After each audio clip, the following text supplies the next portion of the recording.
Most of my brain tied behind my back today just to make it fair. Rush Limbaugh, 800-282-2882. Great to have you with us. Okay, the town hall meeting last night, Breitbart News. The headline, crowd boos when Donald Trump mentions Scott Walker and Paul Ryan in Janesville, Wisconsin, which is Ryan's hometown. Donald Trump knocked Scott Walker, who endorsed Cruz earlier in the day, and the crowd booed when Trump mentioned Scott Walker's name. Trump says total state debt, $45 billion, very high, one of the higher ones, 20,000 fewer people in the labor force than 7 years ago. Even though the population has grown, Trump stated as he read aloud statistics about Wisconsin. Trump, he said that he was not sure if the stats were accurate, but he went on to say, Walker not doing a very good job, and the audience cheers. The audience booed Scott Walker, the governor, and Paul Ryan, the Speaker of the House, in his hometown, Janesville, Wisconsin. Trump was mocking Walker. He doesn't look like a motorcycle guy to me. Walker rides bikes. Trump said unemployment rate, they're down 20%. That can't be possible. 800,000 food stamp recipients, middle class hit very, very hard due to loss of manufacturing jobs. Goes on to talk about how many jobs lost to Mexico since NAFTA. He said that both, I'm just doing a juxtaposition. Hang on just a second for a different take on this.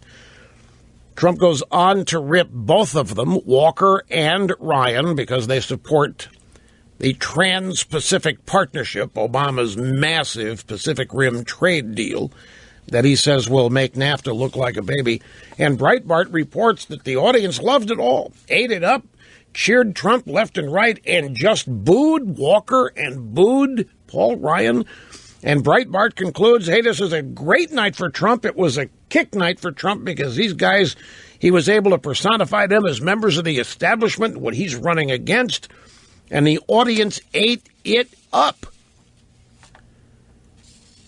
It's also noted in the Breitbart story that Dave Weigel of the Washington Post noted that at least 4,000 people were in line to get into the venue to hear Trump speak, but only held about 1,000 people.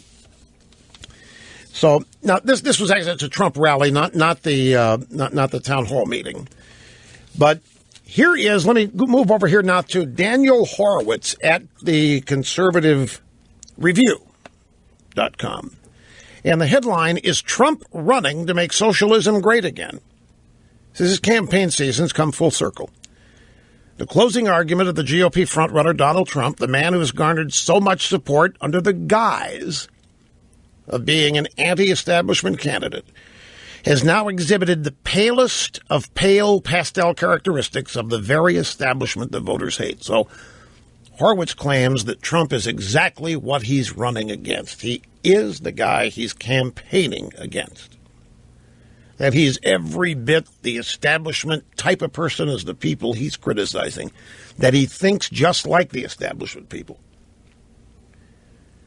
And Horowitz then says one of the more insightful questions asked at last night's town hall in Milwaukee was directed at Trump by a woman who wanted to know the top 3 functions of government.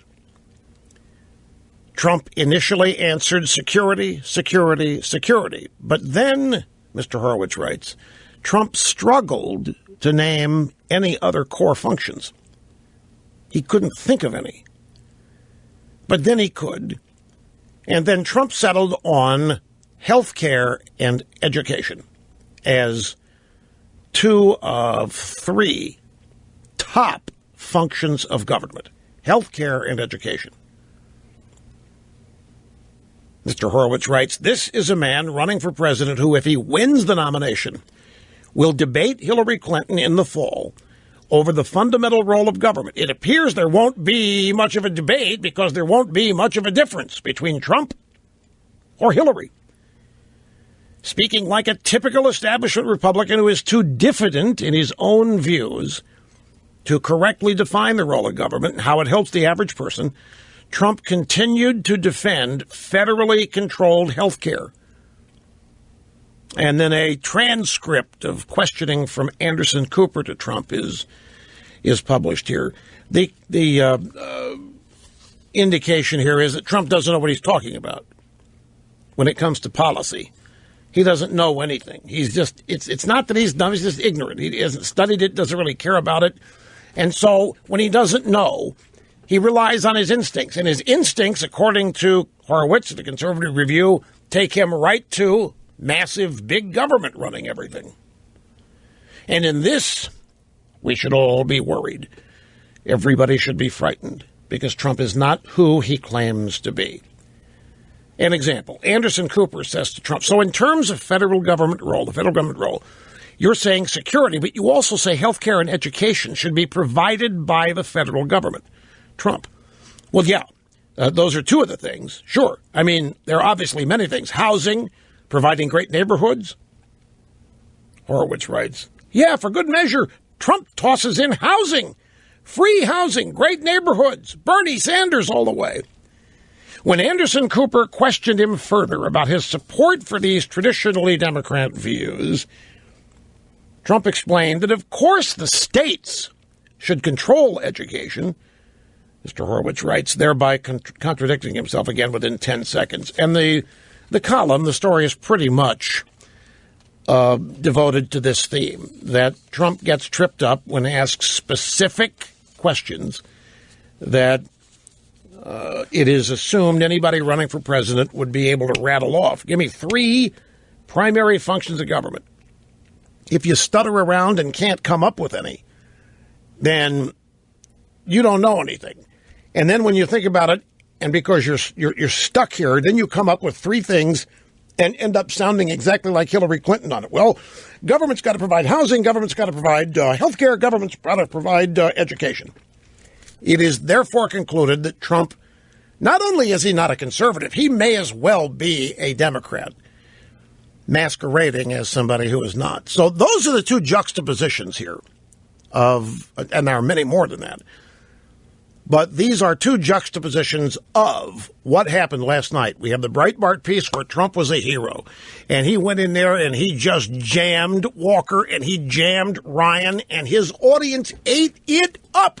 And Trump was on message and the crowd loved it. And he was really riffing great on anti-establishment. Go over here to conservativereview.com and you get a report on Trump as basically an incompetent, unaware, know-nothing, who was exposed into exhibiting the undeniable fact that he is a liberal at heart. I don't know what I think about that. I'm just telling you what happened.